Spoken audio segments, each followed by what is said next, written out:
In your article, Tips for Studying the Bible, you wrote, "One thing you learn working in apologetics, like I have for the last 6 years, is that there's more and more that I don't know. I often get impatient with my inability to get to the truth of everything. For me, it's about disciplining myself to be patient. Slow and consistent gets it done." Professor Wallace, I'm sure you've had questions when you first started to practice apologetics. So, what important and humbling lessons have you learned in your experience that every newfound Christian apologist should seek to take to heart? Yeah, don't be a know-it-all. We don't. There's lots of things that I either have no knowledge of at all. People will ask a question in an area that I don't feel qualified to answer, and it's only because I haven't studied it. Or there are questions where I can get you started, and I can surf on the top of this, but I can't deep dive with you. And this happens, you'll notice, when you're working on a radio show, like I occasionally will co-host or guest host for Greg Kokel at his Stand to Reason radio show, and he takes every kind of phone call.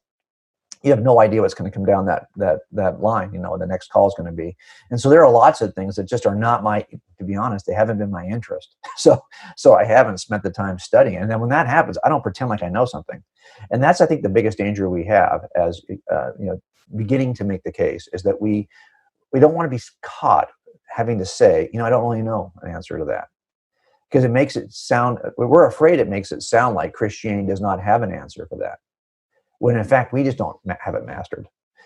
So we're almost afraid to say, I don't know. But of course, we have to be able to say that. And there are some, what's great about writing books is that there's a season in which I know deeply on the topics about which I'm writing the next book. And so the having the deadline of having to write another book in a topic that I think I could do well to kind of help people understand it, but I got to research tons. I spent a year on this next book just researching it before I ever began writing it. And I actually hired 2 research assistants because I knew the topic was too large for me. And I needed people to help me to bring the information to me so I could then write a book from it. And so that helps you to know more about these topics. That's why I would suggest for young apologists that they start creating content immediately. So you might think, well, I don't know anything about the moral argument. Well, if you're going to have to write a blog this week about the moral argument because you want to put that on your website, you're going to have to learn enough to be able to articulate in that blog. And it can only be a 500-word blog, but that'll push you just so far. Now, part 2 of that blog might be the next part of your investigation into the moral argument, but having a writing deadline will actually give you a cause, a reason to study. And so a lot of the times why I decided several years ago, I'm going to do, let's say, the 5 or 6 best evidences for God's existence. Well, I had to actually master how I would throw that. How if I'm going to re-articulate this, I have to know it at a certain level so that I can re-articulate it at a lay level to try to reach the group I'm trying to reach, which is often students, right? Okay, so you have to master something at a higher level before you feel comfortable translating it. So that gave me a reason to study. So I would say for any young apologists out there that what you can do is you can start to give yourself a calendar. I'm going to write a blog a week. I'm going to write a blog a month, whatever your situation is, and then spend the time studying to be approved, right? To be able to write that in a way that doesn't make a fool of you, and be ready to say, I can't go any further than this. This is as far as I've studied it.